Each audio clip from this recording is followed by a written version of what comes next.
110 kilometres of the coastline is what it's going to bring to Dubai, which is huge, and it's hard to get your head around how big that is. And like you said earlier, you can see it from space. Hi, I'm Sarah Forster, news editor here at The National, and welcome to this week's edition of A Closer Look. Now, there is one thing that the UAE is in no short supply of, and that is mega projects. There are a number across the Emirates, and one that's been sort of idling for the last couple of decades is being brought back to life. That is the Palm Jebel Ali. To tell us more about what we can expect, we've got our reporter Nick Webster in the studio with us. Nick, thank you for joining me. Okay. So, we know that the Palm Jebel Ali, it's been there for a long time, right? You know, it's one of the, we always see it from space. It's something that we're all familiar with, and we know that there's not really much on there at the moment.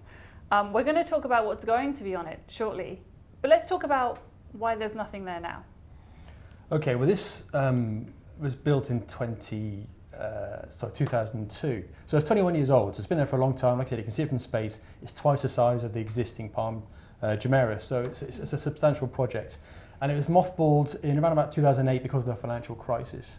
A lot of work went into creating this fantastic landscape we can see, which is the same shape, same design as the Palm Jumeirah, but twice the size. It was actually part of a grander scheme, wasn't it? Because there was meant to be, was there a Palm Deira, but then that got turned into something else. So obviously all the projects that were happening at that time sort of got derailed. Yeah, I mean, it's an expensive process. I mean, 10 million tonnes of rock was used to create this Palm Jebel Ali. So like I said, it's a huge project. And then to put it on the sidelines when the financial crash happened was a big decision to take. But now the world is moving again. Dubai is booming.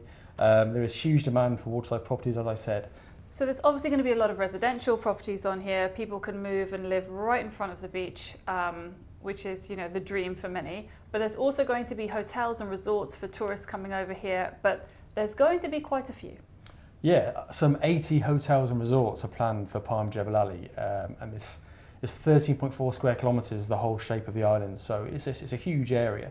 And they're trying to get some renewable energy plans going as well. 30% of the energy consumed by these resorts is going to be done by renewables. So it's got an eye on sustainability as well, as has the whole country. We're looking towards how we can get our energy in a greener way, and that's part of the plan as well. So that's also good to see. It gives an idea as well of just how huge this landmass is if you can fit 80 hotels on there. Yeah, well, it's going to be home to nearly 250,000 people eventually, so that shows you the scale of it. Again, that's some way off in the future. When that finally happens, when it's finally completed, I think you'll be amazed how much it swells the population of Dubai alone and the offerings for tourism as well. I mean, there's still hotels opening on Palm Jumeirah today. You know, we have some new hotels this year open up, the Marriott and the Hilton on West Palm Beach. So that is still being developed, you know, today. And I'm sure Palm Jebel Ali will be the same for years to come. It's still being worked on, a continuous project in development. But yeah, very exciting to see how it's going to unfold in the years ahead. Even just the extension of beaches, like beachfront availability, is going to skyrocket once this is. Yeah, 110 kilometres of the coastline is what it's going to bring to Dubai, which is huge. And it's hard to get your head around how big that is. And like you said earlier, you can see it from space. And it's very clear, you know, the design of it and how it looks on the map is quite eye-catching as well. So I think when it is developed, it will bring something new. And this whole urban plan of 2040, it's part of a wider scale to see the growth of Dubai as we've seen over the last 20 years. That will continue. Hatta is part of that plan as well. We're going to see 120 kilometres of cycle paths up there, more hotels there as well. And that's going to be another asset for the outdoor enthusiasts, mountains, retreats, this kind of thing. But Palm Jebel Ali is going to be a significant draw for Dubai, I think, in the future. It will, absolutely. Both Palm Jebel Ali and Hatta will become very much destinations. I think Hatta was even put on some global bucket list as well recently as well, sort of, which really puts it on the global stage. Now, there's a reason why all of this is very beneficial to the UAE, not just because it's going to bring more people in and more tourism, and just people here will be happier having sort of lovely places to live. But that's because there's also a lot of competition in the region, isn't there? And I know that the general intention is to have people from other parts of the world come and visit the Gulf as a whole and sort of hop around and visit different places, because there's obviously a lot going on over in Saudi Arabia as well.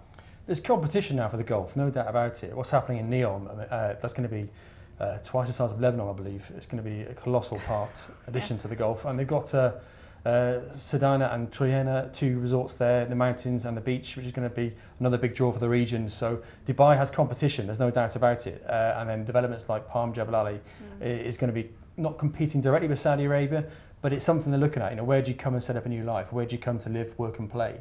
And Palm Jebel Ali is certainly going to provide that to Dubai.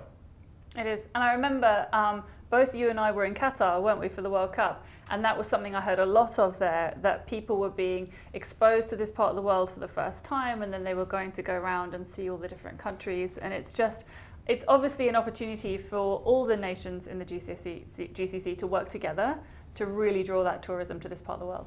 Well, tourists come to Dubai to see what's coming next. I mean, people come year after year to see what's been done in the 12 months and stay away. They're fascinated by how quickly this part of the world develops. Not just Dubai, also Abu Dhabi and elsewhere in the UAE and elsewhere in the region. So it brings return tourism, return investment. People are fascinated by the speed of growth in this country. And I think Palm Jebel Ali has been sat there idling for so many years now. People invested there a long time ago. Nikhil has now resurrected the whole project, and people are eagerly waiting to see how it's going to look, how is it going to take shape, and things are moving slowly. So the future is very exciting, I think.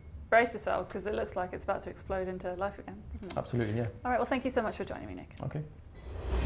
Well, that's it for this week's episode of A Closer Look, brought to you from right here inside the Nationals newsroom. Remember, all of our previous episodes can be found on our YouTube channel, and if you'd like to suggest a topic for a future episode, you can always leave your comment in the box below.